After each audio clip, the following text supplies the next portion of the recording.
Welcome to Marvel Vision, a podcast about Marvel, the MCU, and right now, Eyes of Wakanda. The eyes have it, and I am Alex. I am Justin. Eyes am Justin. I'm Pete. And we are going to be talking about all 4 episodes of Eyes of Wakanda that dropped this past Friday on Disney+. So if you haven't watched it, definitely going to be spoilers here as we get into the episodes. And because this is a MCU canonical show that's different from, say, What If, or Your Friendly Neighborhood Spider-Man, or X-Men 87, or any of the others that take place throughout the MCU multiverse, this is on the sacred timeline, so it counts. It matters, okay? And do you guys have a sacred timeline personally for your lives? Oh, yeah. I just call it my life. Oh, interesting. Yeah. Really? Oh, man, I feel like I'm on a different timeline. I need to jump back to the sacred one, you know? Yeah. Oh, wow. So anyway, we are going to be talking about the show, and it is canonical, and it does matter as much as that matters to you for the MCU. So again, just going to give a second spoiler warning here, because some stuff does go down in this show in a surprising way. But as usual with these sort of things, I want to talk about where you were when you saw it. No, I'm kidding. It's on Disney Plus. We don't need to talk about that. I do want to, not to get to into the business wonky stuff first, though, because I think because I think this has been a big part of the conversation here, is how Eyes of Wakanda dropped and how that sort of ties into generally how Disney Plus has been dropping Marvel shows, because this hasn't exactly been sitting on the shelf for a while, but certainly it's been sitting on the shelf for at least a little bit. It's been in the works for years at this point. It was announced a couple of years ago, and animation takes a while, but I think not to call anybody out, but it was mentioned by an animation insider on our Discord Slack. I keep saying that. On our Patreon Discord, that it's been ready for about 18 months at this point. We had Todd Harris, who's the showrunner, on our live show a couple of weeks back, and he is awesome. You should go listen to that interview. Great. But he clearly was like, excited to get this out here, excited to have this on. So this has been sitting around for a while, and then it was supposed to come out August 27th, I believe, and instead, kind of at the last second, they're like, nope, coming out August 1st, all of it. Here we go. So what's going on here? What's your take on it, and do you think any of this that I just talked about really matters for the greater view of the MCU? Well, I just feel like for a, hype, or at least I just feel like Marvel is just dumping stuff out of a truck and being like, maybe you'll like it. I was excited about Eyes of Wakanda, and then there was no promotion of it leading up to it. You know what I mean? I felt like, oh, is it out? Oh, it's out? Normally you have ads for it, or there's, and I just felt like, oh, cool. I'll go check this out. But it felt like they didn't even care. They're like, oh, yeah, Eyes of Wakanda. And you're like, oh, cool. Well, the thing is, I think there's 2 ways to talk about this. There's the business side that you were just talking about, Alex. And then what Pete's saying is hey, I know this is stressing you guys out on the corporate side, but I like this. So tell me about it. Be excited. I feel like it's if you're stressed about something and then you suddenly turn around to someone, if you're stressed about making dinner and then your kids come in to eat and you're like, it's here, hurry, sit down and eat. It's wait a second, what? I like dinner. Give me that. Tell me what it is or whatever. So I think they have a problem with that. It's been true for years. It's been plaguing the Star Wars side of the Disney model, where they're clearly don't know what to do and are stressed, and they can't talk about it in any way that doesn't betray their stress. From a business perspective, this reminds me of the Spider-Man series we talked about earlier this year, where it's this is cool, but you're dropping it in a way that doesn't make sense, and not even from on an insider tip telling us why you're doing it. And I think there's a way to generate excitement like Pete wants, where you're just hey, great series coming out, 4 episodes in canon. This is where Black Panther, we're not going to get another movie for a while. So if you love that, check this out. You're going to love it. And then, or from an insider perspective, it's hey, we decided to drop this because of X reason. We don't have anything coming here. We think it's a great summer show to get people. It's give us enough information to make something, rather than having it just hearing the vague beeps of a dump truck pulling up and then everything sliding off into the front lawn. Yeah, I mean, I think that's a really good take on it. And I'd also throw in there, I know you went all the way back to Spider-Man, but I think it's part of just a pattern. Even Daredevil, which did have a lot of hype on it, the fact that that was 2 episodes, 1 episode, 1 episode, 2 episodes, 1 episode, 1 episode, 1 episode. It's just a weird rhythm when people are like, oh, wait, what's happening? And that you don't want that. Like, you want, from a general audience perspective, you want the comfort of like, this is coming out every week. Even if it's only 4 episodes, put it out, be like, here's 1 episode a week. We are going to let you know this is happening. Same thing with like Ironheart, where it just came out, also tied to Black Panther. And they're like, great news. Ironheart's been sitting on the shelf for a while. We're going to release it 3 episodes, and then never talk about it ever again. And I think you guys are 100% on the money. Like, whatever the actual quality of the thing, there's a certain element of flop sweat that comes off of the MCU with these sort of releases that just don't help it.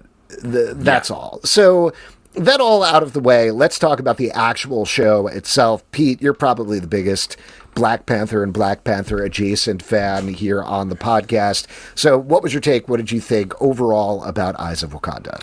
Well, I would have liked... Oh, and I'll also throw out there that, like, you are also very critical of animation styles. Yes. So I'm yeah, curious I'll to hear get into that. Yeah, that's part of my rant. Thank you. But I do think that... I love hearing a little taste of the rant before we get there, you know? Like a little amuse-bouche of spice. Just pure spice. Like someone blowing cayenne pepper into your mouth before your meal. Yeah.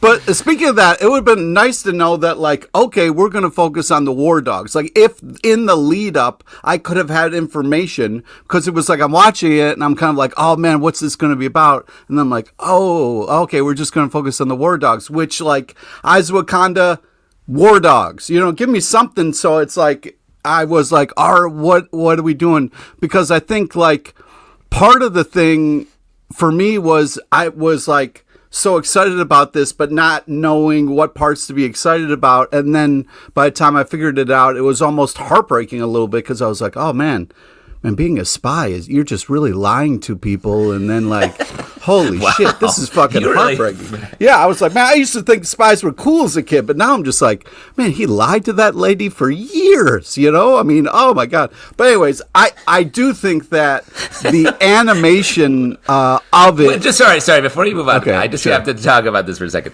If you had known them about it was War Dogs, you would have, been more emotionally prepared to deal with the life of Wakandan exactly. spy. Like, okay, because I was like, there's so much about Wakanda that we don't know that is amazing and futuristic and style and like all sorts of cool stuff. So I'm like, what are we going to get into? What part of Wakanda are we going to be chilling with? This is going to be the Dora Milaje. They're amazing. So let me ask you. So then this makes total sense. So if you to take that further, the next James Bond movie, you want it to be like James Bond, I fuck strangers. Just to get you emotionally prepared for how James Bond goes and like has sex with a woman. Yes, because then you're thinking like, oh man, they're going to be together forever. And it's like, James, what are you doing? Oh my God, James. Like, I mean, I will say, to the credit of Marvel, and I hear you, like, not general audiences aren't, necessarily plugged in, but they've been very clear about the concept of the show since the beginning, where they said vibranium has been lost throughout the world. The war dogs go out to get it back. And these are 4 anthology-style adventures about that. So they've been straight up about it. That's my fault. That's my fault then. Okay, it's good to know. No, but I understand that you may not have been paying attention to Marvel, or during the interview we had with Todd Harris, the showrunner, where he explained the concept as well. Yeah, I completely checked out. I was like, we talked to him? Did we cover stuff on he the did show? In your defense, he had a very interesting art on his wall, and I understand why you were paying attention to the stuff behind him instead of him. Exactly. It's very distracting. But also, like, speaking of the art, I really loved the kind of like color choice and the like. It almost looked like they took like a watercolor picture and then kind of had the animation going. Like, they had this really cool backdrop style that was just like a beautiful picture that, and then had stuff happening within it. So like really impressive animation, kind of like style, tone, vibe. Like, I liked all of that. Now, it was a little blocky, and that kind of bothered me a little bit, but artistically, I was blown away by because they would like, each episode started with this kind of like beautiful painting, and then we kind of like zoomed into it, and then action happened, and I was like, oh, what a fun way to kind of start each episode and have this kind of vibe and tone. So I think artistically it was great show, just for the kind of like the color choices, the artistic stuff, and kind of the vibe and tone. So those kind of things jumped out to me the most watching this. I like the art as well. It was a nice, like you're saying, Pete, a nice blend of a sort of hand-drawn aesthetic that is then fleshed out with CGI and all that. And I do think at times, you know, you have to, from a cost point of view, probably lean more into the CGI stuff. But I think the color palette, and I really liked, especially in fight sequences, they made some strong directorial choices about where light was coming from. Yes. And I thought you could see the action. It was great. Yes. You could see the action, and that's nice. I thought it was interesting. It felt different from other Marvel animated shows, and it more Disneyfied by my eye. And like that's a sort of a smart choice, I think. Unlike, to compare it to the Spider-Man show again, that was a very specific comic book aesthetic choice. Right. This felt very animation coded and in world on Disney Plus, which I thought was smart. It reminded me of the Tangled series, that the extended adventures of that. I mean that seriously. Dude, just from an animation style point of view. You've been going to bat for this Tangled series, so it's it's good. It's good. I've watched all of it. It has a deep mythology and it gets into some darker and you places. don't even have kids. You just love Tangled. You just love Tangled. My kids are just bothering me like, Dad, we want to watch Star TV. And I'm like, this is my show. It's my time. And that's because you're a huge fan of Zachary Levi and all of his beliefs, right? Is that? No. Yep. I didn't even actually. Does he do the voice? That's I don't know if he does it on the cartoon, but he is Flynn Rider in the movie. He, I believe, is not. And I'm going to look that up because now I'm mad. But go ahead, Alex. I agree with you guys on the animation style, and I definitely agree with you on the Disney style characters, which I thought was interesting. It reminded me a little bit, it's not a one-to-one, but it reminded me a little bit of Predator, Killer of Killers, which just dropped on Hulu. Yeah. Which I think we talked about this maybe on our live show or Week in Geek. I don't remember which, but the idea there was they wanted to come at it from a storyboard art perspective, so that if you stopped it, this is the director Dan Trachtenberg said this, but I'm paraphrasing, that if you stopped it on any frame, it would look like a storyboard or a piece of art. And I wonder, we didn't talk about this, not to keep bringing him up with Todd Harris, but he is a storyboard artist first. That's his main gig. So I imagine that's kind of where it came from, is like, let's create every frame. Whenever you stop it, it's going to have, like you were saying, Pete, these gorgeous watercolors in the background, these beautiful washes. So it was a really nice looking show. I love the title sequence. The music behind it was great. The black and white, the music. Really beautiful. Oh, yeah. So that was great as well. My issue with it was less with the overall concept, and this is not just. Well, hold on. I was just going to sort of broad talk about it. Like, my issue with it, which is kind of a good problem, but there wasn't enough of it. Like, the first episode was very clearly a pilot, which I thought was great. Like, you set up the concept, the conflict, how it's going to play out throughout the years. Awesome. You shake things up in the second episode with, like, it's not historical, it's mythological. And I was like, okay, cool. And then the third episode is, again, like a sort of a done-and-one adventure. You introduce Iron Fist, great. But then the fourth episode is another mythology episode where it wraps up the main conflict of the show, or at least brings it to a close for the season. So by the time it got going, it was done. And to me, that, I don't know what went on there, if it was budget or time or whatever, but like, it's the sort of thing that I like this idea. I would have loved to see even 8 episodes, but like 10 episodes, 12 episodes, 15 episodes, something like that. So like, you could have more recurring characters. You could get hooked into people emotionally, because every episode, and I understand this is part and parcel with an anthology, but you jump in, get to know the people, get to know what's going on, and then they're done. And they're like, for the most part, dead, because you've jumped forward 200 to 300 years. Or in the second episode, Noni from the first episode shows up, but she's old now, and it's just kind of a cameo. So you miss a little bit of like the texture of it as a TV show, because it's such a quick run. Yeah, I hear you. One thing I just want to kind of point out that you almost talked about was it ends with an animation of a live action was shot we saw in Black Panther. So it's a cool kind of bookend to be like, this, and it's like, oh shit. Well, so I thought the last episode in particular was great. Like, I really liked a lot of the stuff they were working there. It was exciting I know we're jumping towards the end there, but it was exciting to see a Black Panther. I was definitely like, ooh, who is it? Is it Shuri? Is it T'Challa? Is it somebody else? And the fact that it was a Black Panther from hundreds of years in the future, you get the Horde, which is straight from the comics. They're just like alien insectoids consuming everything. That was cool. And then that shot at the end that you're talking about, Pete, where they set it up like, oh, this actually does have a very specific tie to Black Panther through a bunch of time travel weirdness, I thought was really a cool way of wrapping it up.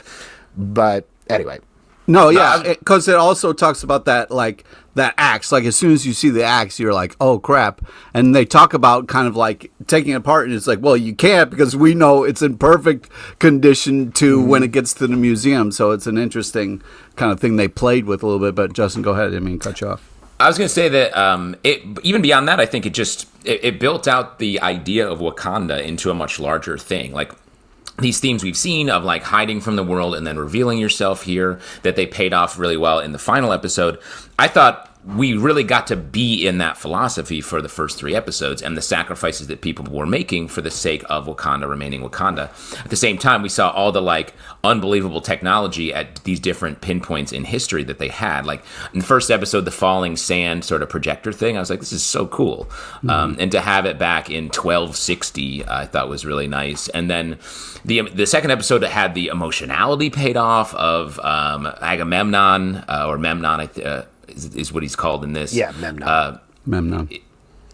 Going there and sacrificing his friendship for the sake of the country. And it was really just, I thought the scripts for each episode were great. Like it was very much show, don't tell. It took the core beliefs of Wakanda as granted without having to be like, no, you need to bring that back so that it's not shown to the world. And like, it didn't over-explain it, it just did it. And we got to see it through the eyes of these characters who are out in the world doing their thing. Even the tonal shift into the third episode, which was much more of a like, let's have fun, again, to talk about a Disney comp, like Basha felt very Aladdin style, where he's like, I'm just out here doing my thing, and I sort of mess up, but it's okay, I'm fun, and I'm still good at what I do. So like all of that, to have it be, to get to your point, Alex, in 4 episodes, felt like a lot, and yet still it didn't feel like enough. My guess would be, this was originally like a 6 or 8 episode series that when Marvel started to be like, things are bad now, they were like, let's just make the ones that we're already animating, and however far along they were with the other ones, those ones are on a shelf somewhere. Yeah, I wonder if it was a run on a money situation. One thing I would like to touch on before we get too in deep into the episodes is it was great to see the Marvel flip back. You know what I mean? Like, it's just fun to see the animated flip. The animation flip, I'll take it, counts. You don't like most of these shows. You got to plug Marvel Zombies. You know what I mean? It's important that the Marvel Zombies is plugged in the animation flip for some reason, and they keep hitting it. Coming up in October. They keep hitting it. You know what I mean? Just really just a slow burn. Let me, again, not to keep dissecting your sometimes insane points of view, but like you like the Marvel flip. You don't like most of the shows featured in it. So you just like the concept of a flip? I love the you ode like seeing to the things comics. quickly. I like the ode to the comics and the shout out to what got this all started. And but none of the things were. The idea that it's a flip, that it's happening at a comic. Yeah, exactly. Interesting, really interesting. Cool. You like pages. I you like the turning of pages. Yeah, exactly. We touched on them a little bit, but why don't we talk about the individual episodes? So the first one is written by Jeffrey Thorne, directed by Todd Harris, titled Into the Lion's Den, set in Crete in 1260 BC. And to give a little bit of historical background here, I will mention that this is partially inspired, I think, by the Battle of Setapuzi in 1263, where the Byzantine Genoese fleet captured 4 ships and then sailed on to capture Chania which is a city in Crete, which I thought was kind of neat. You know, the second episode, we'll get into this, the second is mythological, but like where they can riff off of real history, they do, which I thought was a cool little layer of the series. But I thought this was a really good intro. I thought Noni was an interesting character. Cress Williams' voice as the lion was awesome, like really perfect good, villain voice. So this was, in my mind, a very cool way of starting off the show. Yeah, agreed. You get to meet a very interesting, cool character, someone who turns down the Dora Milaje, which we've kind of up until this point been like, Dora Milaje is the best. Like, why wouldn't you want to? So that was an interesting kind of choice, you know, something that I thought was a cool twist. But yeah, I thought they did a great job of setting this up and cool, having it kind of be this pirate kind of raiders type of thing, and all the ships and stuff was, like Into the Lion's Den. I thought great start. Yeah, I liked it too. Like you said, a lot of pilot energy here to get us into the world. I thought the fight sequences were the really curtains nice. kind of fight sequence. Oh yeah, come on. I was very surprised. It wasn't necessarily bloody, but like how directly violent it was. Like we actually see people getting killed and stabbed, which particularly given the Disney style figures, I was not expecting. But I sort of appreciate that they went that way with the world, because that's what Wakanda is, and that's what we've been shown in the movies.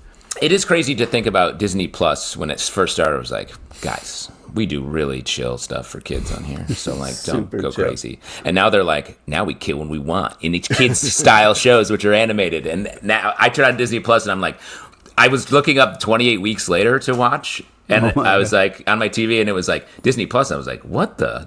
Disney Plus? Featuring 28 Weeks Later? Okay. And that's a horrifying, violent movie. So, kids, get loose on there. Yeah, Get loose. That's your the advice? plus part. That's what the plus is all about. Oh my God. We can move on, I guess, and talk about episode 2, Legends and Lies. This is written by Mark Bernardin, directed by John Fang. And this is set during the Trojan War. Interesting thing that I ended up in a long conversation with my wife about, which you guys might know, but the Trojan War probably isn't real, and neither is the Trojan horse. I don't know if you guys knew that. This, she was like, no, what? What are you talking about? Well, go ahead.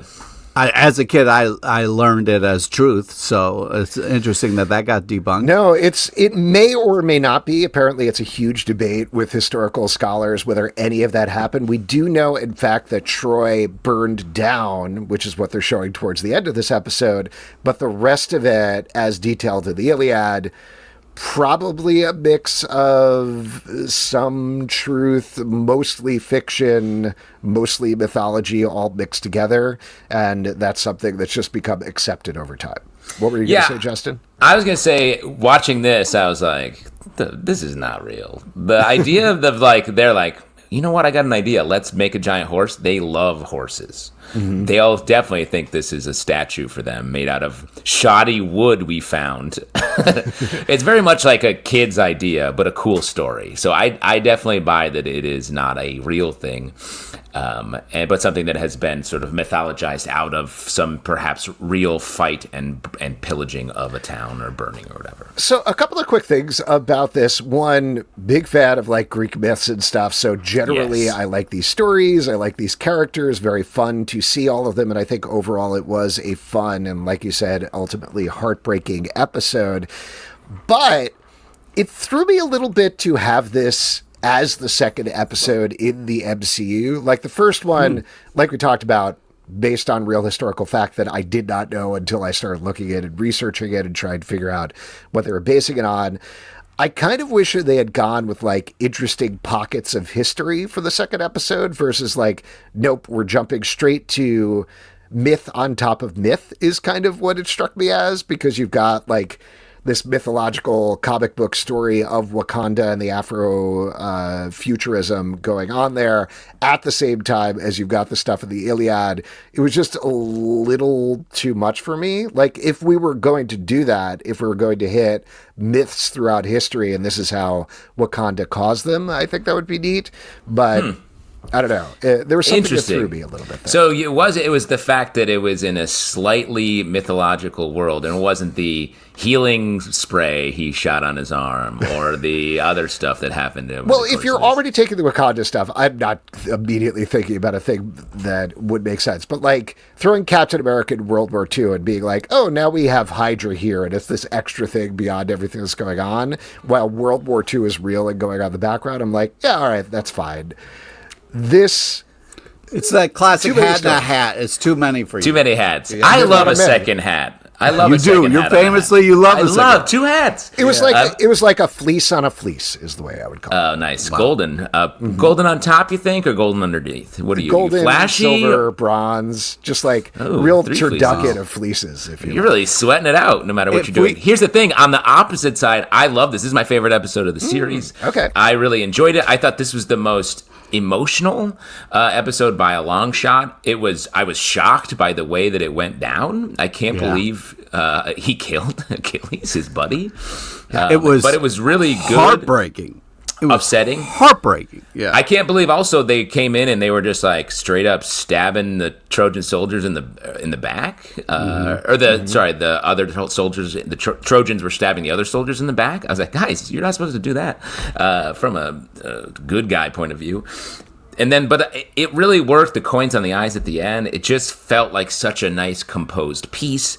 It again brought the Wakandan technology in a cool way. At the same time, it's being held secret, and the danger of exposing this to the outside world felt really like that rang true in this episode. And just beautifully done fight sequences. The fight sequence at the end when Memnon's on fire at a point, like it was just awesome, really great. It was really heartbreaking because you have these two great friends and they're going on adventures together.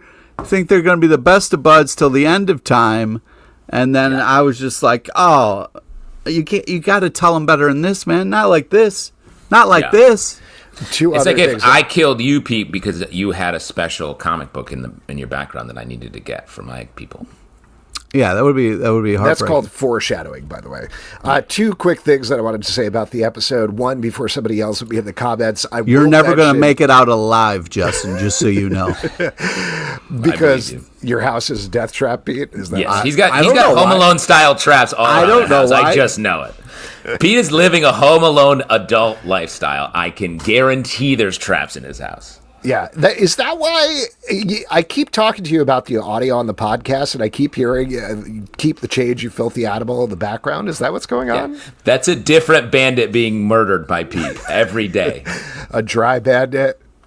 Yeah. I don't have any other textures. Moist, different Moist gradations bandit, of moisture, obviously. Lukewarm. Two things I was going to say. One, before somebody else at me in the comments about this, technically the Trojan War is already canonical for the MCU because Gilgamesh in Eternals, I think this was a mention. I haven't gotten Oh, back so and sorry. watched it. I have to yell at you about referencing Eternals in any way.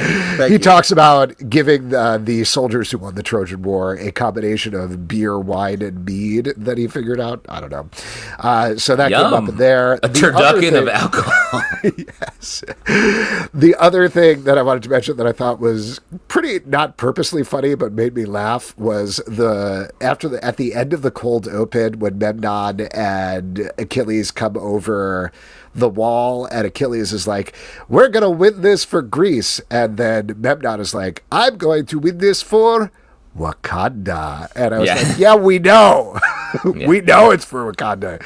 You have a Wakandan accent. You're the guy from Wakanda. He just has a little secret with himself. Yeah, man, he's just giving himself a pep talk. Why do you hate people talking to themselves? It was funny. It's like how I always say when we start the show, I'm going to win this for Justin. Wait, you do that. That's what. You see? Let's talk about the third episode. This one is titled Lost and Found. It's set in China, 1400 AD, written once again by Mark Bernardin, directed by John Fang and Todd Harris. And the big thing here is the official introduction of Iron Fist to the MCU. This is Jirani. She is a Iron Fist who is not from the comics, entirely original for Fresh the show. Fist. Fresh Fist. And not to get too complicated, not to bring up another thing that I should not bring up, but Iron Fist Danny Rand, I guess technically has been grandfathered in because Daredevil is canonical now, but I sort of feel like until they mention him on Daredevil Born Again, it's not. Like, they can go in any direction. It's like a cousin that's definitely in your family, but like isn't invited. You know what I mean? Like, yes, technically he's a part of the family, but he's not coming to the picnic because he messed up. The fight sequences in this were just fantastic. It was so great seeing her whoop ass, and her, like, every time, like, they were like, "Oh, it looks like she's in trouble." She's like, "I'm the Iron Fist." So this was my favorite episode.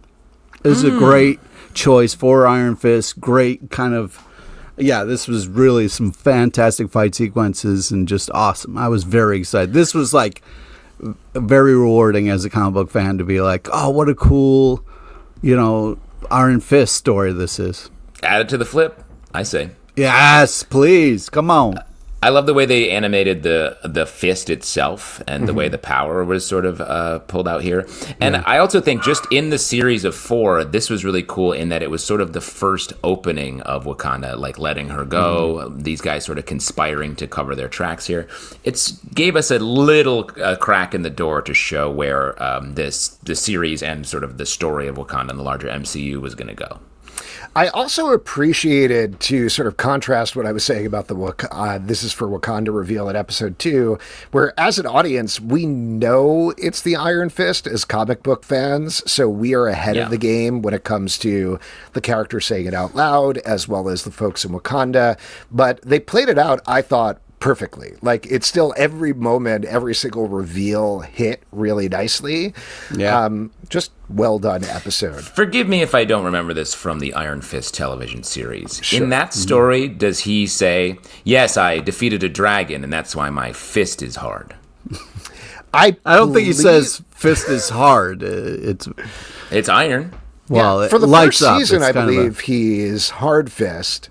And then it isn't until that last episode where he's like, Iron Fist. Oh, nice. Honestly, that's called a retcon. No, if I remember correctly. Well, he goes from flaccid fist, which is known like the rest of us, to hard fist. If I remember correctly, and it's been a while since I've gone back and rewatched Iron Fist, a.k.a. Never. Yeah. I believe they never show the dragon. They're just. I'm sure they never show it. I can guarantee that. Yeah, it happened, and he talks about it. But I think it was one of those things where it's like he goes into a cave, if I remember correctly, and is like, "Well, fought a dragon." And really cool, because that's the thing. To your point, like that we saw Iron Fist, we knew it was going to be Iron Fist, but I was like, how far into the actual comic book legend are we going to get? And we did get to hear it, which I thought was really cool. And a fun solution at the end with her being Thank you. Well, I'll just take, you're going to talk about just taking the vibranium tongue from the statue. Yeah, they talked it out. You just be fucking honest about what you need here, and we can get it to a reasonable solution. Great. Yes, please. Thank you. I also liked, because he couldn't get, Basha couldn't get the tongue out when he initially stole it. It was very much like, can you help me open this pickle jar with your iron fist? Yeah, exactly. At the end, when she yanks it out. And we talked about this a little bit already, but let's discuss the last episode. This is The Last Panther. It's set in Ethiopia, city of Adwa, 1896. Written by Jeffrey Thorne, directed by Todd Harris. And we get a lot of stuff here. I'll just mention on the historical bent. This is very specifically about a battle that happened really in history on March 1st, 1896, the Battle of Adwa. It was a decisive blow in the First Italo-Ethiopian War, and the Ethiopian forces successfully stopped the Italians from taking the Horn of Africa, and that's where Prince Tafari and Kuda find themselves in the middle of, which I thought was pretty neat. And again, not to talk about the mythological episode, I'd love to see more of that, like more pockets of history that, to be frank, us as Americans probably don't know about quite as well. Right. That is a cool thing to see in a series like this. So if they do get to do a season 2, so you want more direction. Like Forrest Gump style, like where it would just be like something happening and then it will I'd like more young Indiana Jones Chronicles style adventures. Okay. Let me say, guys, those are both bad references. Neither of those is a good idea. Good luck pitching either of those ideas to anyone. Oh, thanks, man. Anyway, like I said before, I thought this was really cool. All of the Last Panther stuff was awesome. I like Prisma Fafari and Kuda. I thought they were great characters. Steve Toussaint, great actor. Awesome to hear him as Kuda. So cool episode. Let me ask you, Alex, in your research, did you find, did the Watcher show up at the Battle of Adwa? No. Wait, did the Watcher show up and I totally missed it? Yes, right at the beginning. There's a frame. I think it might be like truly right at the beginning when they're just riding in. They're the Watcher's in the deep background, and they ride past, and sort of he vanishes. Oh, man. So maybe your brain was deleting that because you were concerned about the hat on a hat of having the Watcher be there. But I thought that was a nice little nod. And I was like, oh, what a fun Easter egg-y kind of thing, referencing another Marvel show. But it really was because this was such a pivotal moment in the history of Earth because they saved the planet from the future. And again, I like the way that they were able to pay off the idea of Wakanda opening up being essential to the survival of humanity. Yes. Yes, Justin, samesies. I thought that was such a cool thing to circle back and talk about. From the Black Panther movie and the things that we already know. So what a cool idea of like something we did really helped the future was such a great idea. Also, just hearing somebody say Wakanda forever like that was just heartbreaking and amazing. So yeah, just cool stuff. And I thought to tie the series together in a lighter touch way where it wasn't that everything built to this moment. It was that she went back in time and looked at these moments and then found the one that was the most important featured in this episode. So it made it cohere as a series without feeling a little too forced or gimmicky. I definitely haven't gone back and watched this. I wonder if she shows up in the previous episodes. I feel like she's got to, right? Like, gotta be somewhere in the background or something like that, checking out these moments. But I don't know. I thought you said Mugatu, and I got real scared for a second. Mugatu? Huh. Yeah. No. Interesting. Let me know if you're hearing anything else, just from a word or voice perspective. Cool. I also liked, I don't think they're ever going to do this, but I like the idea that the Horde is going to attack no matter what. So if that is something they want to return to in like an Eyes of Wakanda season 2 or some show or movie down the road, somewhere around 2396, that's still going to go down. It's just that Wakanda is part of it, so it's going to turn the tide. So, I don't know. Maybe Eyes of Sokovia sequel series. Oh boy. Where can these eyes go next? Oh, man. Well, why don't we talk about this? If there aren't any, are there any other moments from the episode you guys want to call out in particular? No, feel very good about. I really enjoyed this as a series. Great. Yeah. Well, why don't we talk about Vision Board, where we think likely there is not going to be an Eyes of Wakanda season 2 just because of everything going on with Marvel Studios. But if there was, or what would you want to see in the future? What's coming up next? Maybe what's coming up next in general for Wakanda, or do you want to see? Well, I feel like, there's so much of Wakanda to explore. I would love to just kind of hang out with some scientists or get some inventors, just all sorts of like a young... similar requests. Sure. A young Shuri, like growing up. Smiths. Yeah. Any of that stuff. Patent, the managers. recycle team, like really dig Recycle in. team. Yeah, you know what I mean? I don't know, but I do think that there's a lot of Wakanda to explore, and I don't know, more would be a lot better than none. So, yes, please, to more Wakanda. I mean, I agree. Like, I feel like it would be a surprise if they did more of this, but I wish they would. I don't know what the larger plan. It feels like I think we're going a full year without getting a Marvel movie, right? So there's space for stuff. I think Marvel maybe learned a slightly wrong lesson from the having too much content on TV in between all of the movies they were doing, and like, oh, we can't do any of that. And I think you can do that stuff, and we have a hunger for it. It's just when it feels like homework, when it feels so tied together, that's less interesting. And I'd be curious what the animation viewership is across the board. If that's any way for them to keep making stuff for us to enjoy in between these movies. I mean, not to get too wonky about it, but I think they spend too much money on these animated shows, particularly for the return they're getting, which is not much. If they did it like more traditional animation, cut the budget down a little bit, did more episodes of it, I think that might work out better for them, but I don't think they're going to do that in any respect. But as a fan, like I said, I'd love to see more Eyes of Wakanda. I'd love to see more episodes. The one thing that we do know we're getting is they are actively working on Black Panther 3. That's one of the only movies we know that they have in development. Ryan Coogler is coming back, or should be coming back. Denzel Washington is in it in some sort of role, which is interesting. So beyond that, I don't think we have any actual confirmed information about it.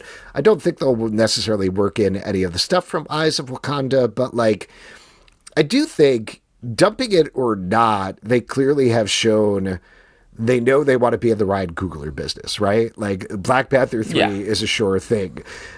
Ironheart, followed by Eyes of Wakanda, did come out. So I think it's the sort of thing that, like, if Ryan Coogler has an idea, or somebody he works with has an idea that's going to flesh out the world of Wakanda in some way, I don't think it's outside the realm of possibility, even if the stuff hasn't hit, that we will see more side projects with Wakanda down the road, potentially. Yeah, I mean, I don't know. From what I've read, that people are a little bit mixed on their enjoyment of this. I think we're more positive than a lot of people.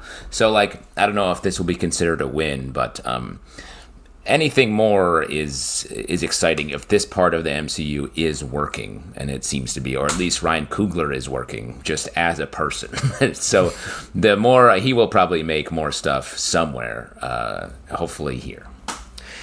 And if you'd like to support this podcast and all the podcasts we do, patreon.com/comic book club. Also, we do a live show every Tuesday night at 7 p.m. to YouTube. Come hang out. We would love to chat with you about Marvel. Apple, Spotify, Android, or the app of your choice to subscribe, listen, and follow the show. comicbookclublive.com for this podcast and many more. Until next time, stay marvelous. And I looked it up, and it is Zachary Levi doing the voice. So Hi. thanks, Alex.